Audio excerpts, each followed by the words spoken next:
Welcome back to the channel. This is Asa Studio. Today I'll be editing this photo in Capture One. I've edited this image in Lightroom before, but there are some limitations, and that's why I brought it to Capture One. And I just want to clear out the difference for those of you asking what's the difference between Lightroom and Capture One. There are some things that are in Capture One that are not in Lightroom, just like the layers and the exposure warning, and just so many things and difficult things you couldn't do in Lightroom that you can do in Capture One. So let's get started. I'm going to close every tab, and what I want to start with is the exposure. Now Lightroom doesn't have exposure warning, so you can see if you turn on the exposure warning on the right side, you see the red, meaning that place is too exposed. And the limitation we had in Lightroom was that we couldn't adjust the black exposure, we couldn't affect the brighter side. The settings in the brighter side couldn't just show up because we tried to increase the saturation, decrease the exposure. It's just affecting the total image, and this is a little bit different in Capture One. So now I'm just going to turn on the exposure warning down, and then I'm going to create a new empty layer, and this is to allow me select just the brightest side alone.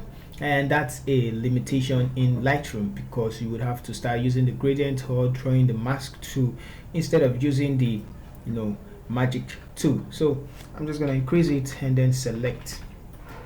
So I just click there and we can see we're selected. I can also click inside the water, and you see Capture One just do a good job selecting the skies. I'm just going to select that and increase the feather, which is still the refined edge, and I'm going to click on it till we get something we want.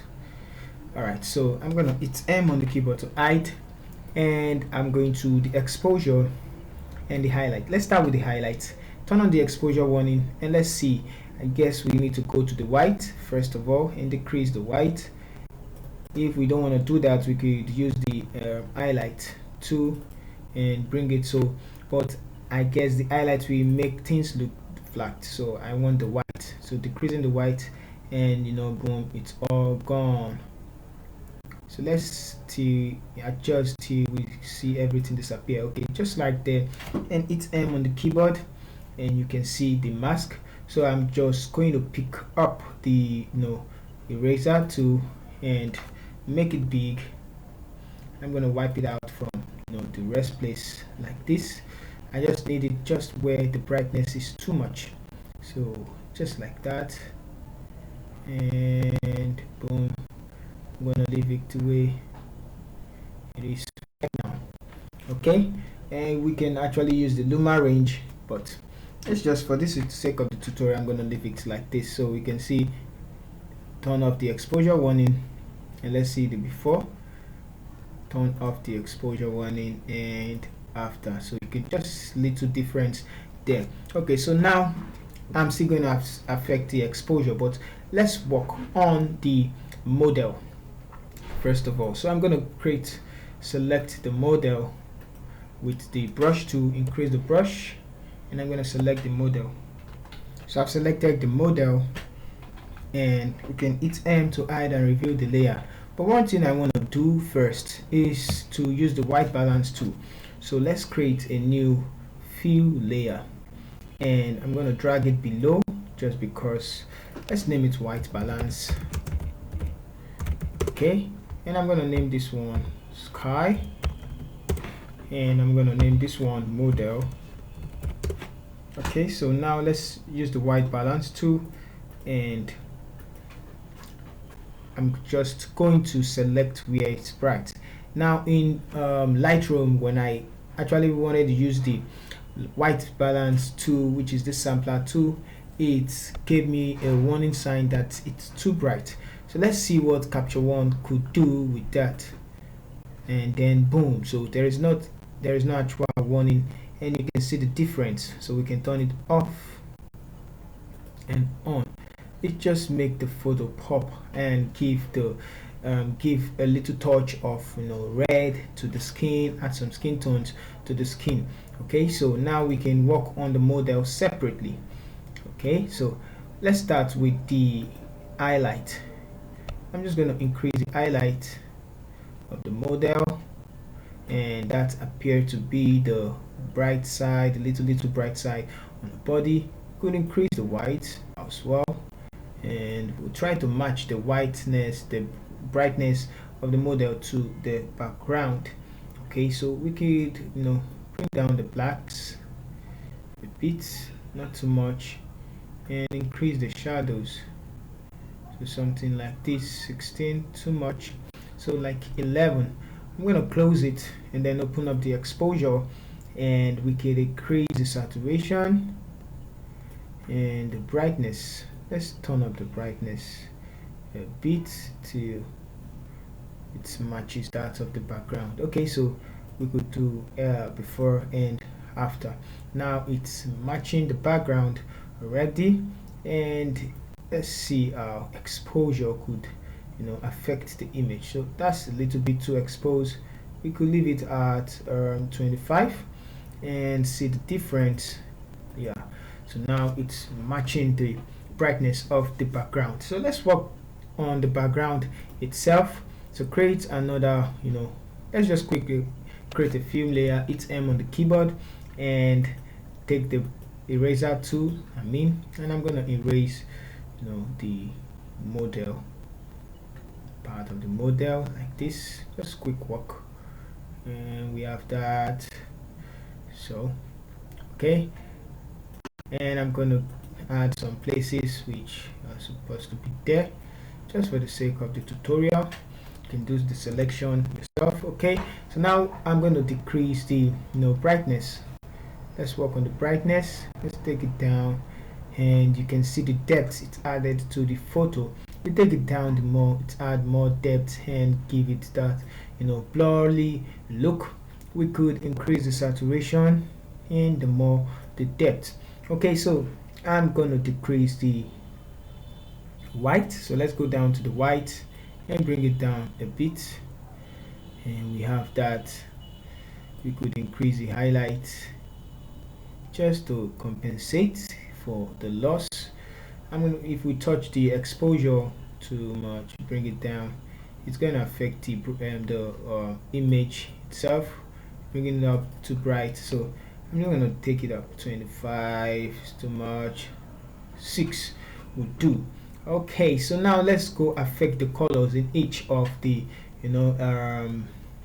the color editor. I'm going to go to the basic and take the sampler tool. First of all, let's start with the blues. Let's increase the saturation of the blues, and I'm going to change the hue towards the this bluish look, so something like that. I'm going to select this side too, and it's still giving us the blue, so I'm just going to click on this one, this aqua, and let's take it towards the blue. Increase the saturation as well, and bring down the the lightness, which is the luminosity. I'm also going to bring down the luminosity of this, and we have that. So let's work on the model skin tones now. So I'm going to click new empty layer, select the magic tool, zoom in, and I'm going to select the model skin. Alright, the model skin selected. Go to the color editor. I'm going to go to the skin tones, just because let's hit M on the keyboard. I want to make the skin tones uniform. Okay, so it's M on the keyboard and it's M back. Okay, so now take the sampler tool. Let's pick where we want the color to look like. So I guess we could use down of our cheek, or maybe the red part of let's choose somewhere here, and let's get the average. So I guess this place looks okay for me, and it's just like this side. Okay, so I'm gonna increase the hue till we have uniform hue.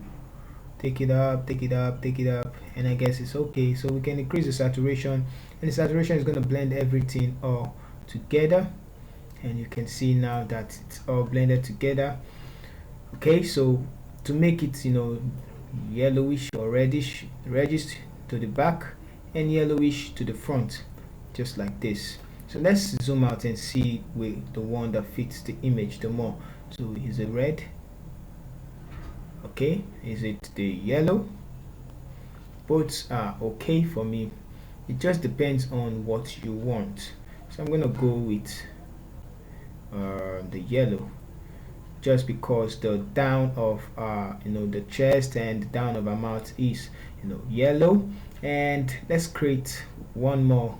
Let's just go to the exposure and then increase the brightness and the saturation, and we have it to make the model pop. I'm going to take it up just there, looks fine to me. And now we can work on the eyes. So create another new empty layer, select the brush tool, zoom in closely, and I don't want to affect the the iris because I like the color there. So hit M to view the selected color, the selected mask, and same thing as this side. Okay, so something like this. I'm gonna hit M on the keyboard to hide that. We'll name this one eyes, AYS, eyes, and go to the saturation. I'm gonna decrease the saturation till we have something white. But before that, let's use the white balance tool. Let's use the white balance tool and take the sampler and pick on where it's supposed to be white, and we have that. We can then decrease the saturation and increase the brightness of the eyes, just like this. Okay, I guess that's more brighter, look more focused. So let's see from afar, turn it off and on. You can see the difference. I'm going to work on the lips also, so go to the empty layer, the brush, and let's select the lips. So with this we can make things easier, Photoshop edit easy. So we know we're doing frequency separation just on Photoshop and some other things. Maybe want to remove some. Okay, so zoom in, hit M on the keyboard to view and hide. I'm just going to increase the saturation of that, like so. And now that we could also increase the brightness a bit to make the lips pop out the more. Alright, so now we have that. I'm still like not, let's see the before and after. So you can see the before and after, the before and after. So now we could affect the full image. Let's create one more fill layer, and this time around we could increase the saturation. Let's take up the saturation, and so we have like 14, and we could bring down the whites. Go and bring down the white and make it calmer, not too much, just -2, looks fine to me. So let's see our before and after, before and after. So this looks natural compared to Lightroom, and you can see the difference. So we could also increase the contrast.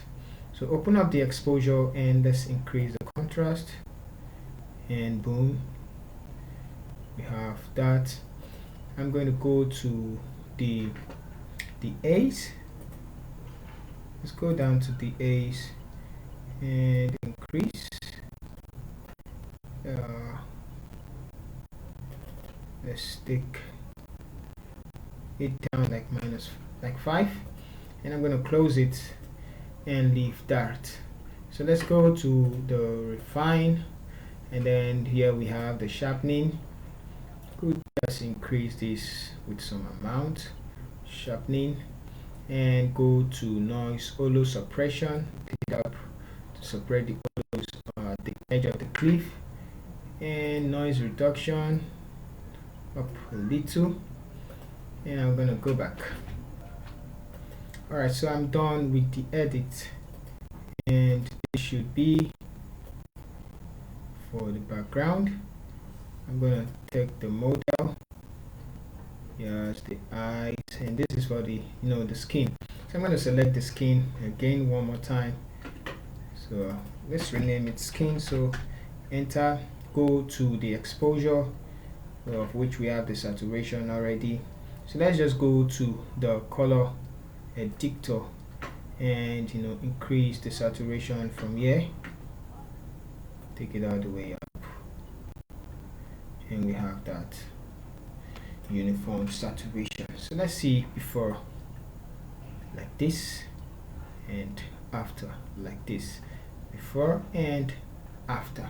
So one difference I notice is the brightness, of which there's nothing we can actually do about it. So guys, if you enjoyed the tutorial, kindly let me know in the comment section if there's anything you feel like it's actually not correct. You can let me know and I'll explain why I make the edit. For now, goodbye guys, see you in the next video.